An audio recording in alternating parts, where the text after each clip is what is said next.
Bonjour à tous, bienvenue chez XTM Moto pour la présentation vidéo du Schuberth C3 Pro. Donc il est ici. Donc C3 Pro, c'est l'évolution du C3 de Schuberth, donc qui est ici. Pour ceux qui ne connaissent pas le segment, c'était juste la référence en casque modulable haut de gamme. C'était un produit super confortable, très léger et très bien insonorisé. Avec le temps, il fallait quand même que Schuberth nous propose une petite évolution, notamment parce que aussi la concurrence s'active et on a eu notamment le Neotech de Shoei ou le Airfamax de HJC qui sont un petit peu venus bousculer Schuberth. Alors c'est très bien puisque donc on a ce C3 Pro. Alors on va regarder ensemble ce qui a évolué entre donc, le C3 ancien du nom et le C3 Pro. Alors une déclinaison un petit peu plus sportive déjà, ça se voit tout de suite au premier coup d'œil. La coque elle a été complètement revue. On est sur une coque qui est plus compacte. L'aérodynamique a été retravaillée, ce qui se traduit par une meilleure insonorisation encore. Donc on était déjà sur une très bonne insonorisation. Là on gagne encore 2 décibels.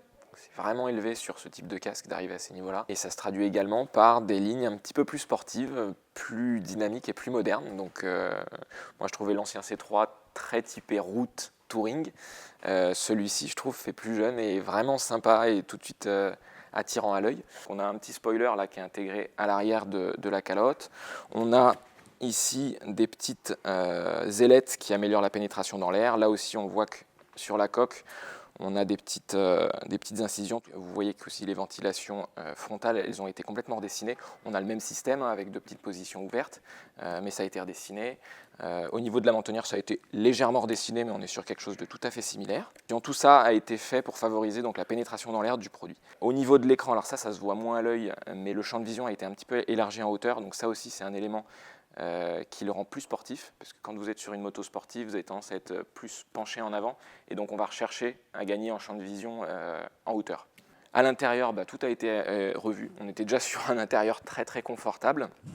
La nouvelle matière, encore plus confortable, ça participe également bien sûr à l'insonorisation. Il n'y a aucune couture, donc vraiment à l'enfilage, et une fois que vous l'avez sur la tête, c'est comme un chausson. C'est vraiment agréable.